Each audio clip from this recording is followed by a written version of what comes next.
তোমাদের টাকা পয়সা আছে, 40 দিনের দিন 4 দিনের দিন একটা গরু জবাই করে খাওয়াতে হবে তার বাপের নামে। একটু দুঃখিত, এইদিকে একটু, এইদিকে। এই ছেলে, কারো গায়ে হাত দিয়ে আছো নাকি?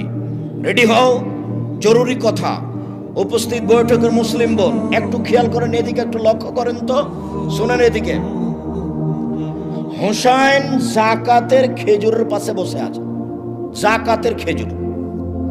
তো হোসাইন একটা খেজুর মুখে দিয়ে দিয়েছে। আল্লাহ রাসূল লাফ দিয়ে উঠে এসে মুখের ভিতরে আঙ্গুল ঢুকিয়ে খেজুরটা বের করে বলছে, এটা মানুষের ময়লা, দান জাকাত মানুষের ময়লা। হোসাইন, মানুষের ময়লা আমি খাই না, আমার বংশ খায় না, আমার বাড়িতে কাজ করে যে সে খায় না।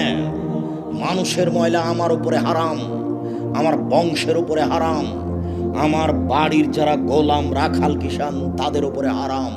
এটা মানুষের ময়লা, এই খাদ্য যে কাজ করে খেতে পারে তার উপরে হারাম। এটা মুখে দিয়েছো মানে?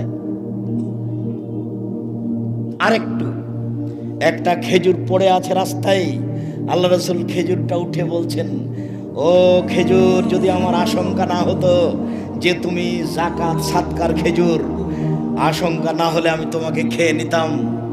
বুখারী মুসলিম। আল্লাহর নবী রাস্তায় পড়ে থাকে খেজুরটা খেলেন না কেন? সম্ভাবনা আছে খেজুরটা কিসের হতে পারে?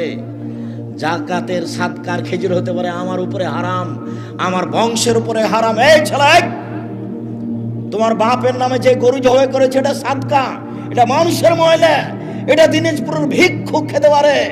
তোমার বাপের দোস্ত এসেছে 5 কোটি টাকা দামি গাড়িতে চড়ে, সে খাদ্য কি করে খেতে পারে বেটা? এই খাদ্য নির্ধারিত দিনে হয়েছে 1 নম্বর শিরক, এই খাদ্য নেকির জন্য হয়েছে, এটা বেদাত, একসাথে 2টা পাপ আছে। এটাকে ড্রেনে ফেলে দাও, এই খাদ্য কুকুরে খাবে। দেখি কোন মায়ের বেটার বৈধতা দিতে পারে। কিয়ামত পর্যন্ত সময় দিয়ে গেলাম। এই খাদ্য বিত্তশালীরা খেতে পারে কি করে? নির্ধারিত দিনে হয়েছে, এই জন্য এটা শিরকের উপরে হয়েছে। আর নেকির জন্য হয়েছে, এই জন্য এটা বিদাতের উপরে হয়েছে, ওরা তো খেতে পারে না।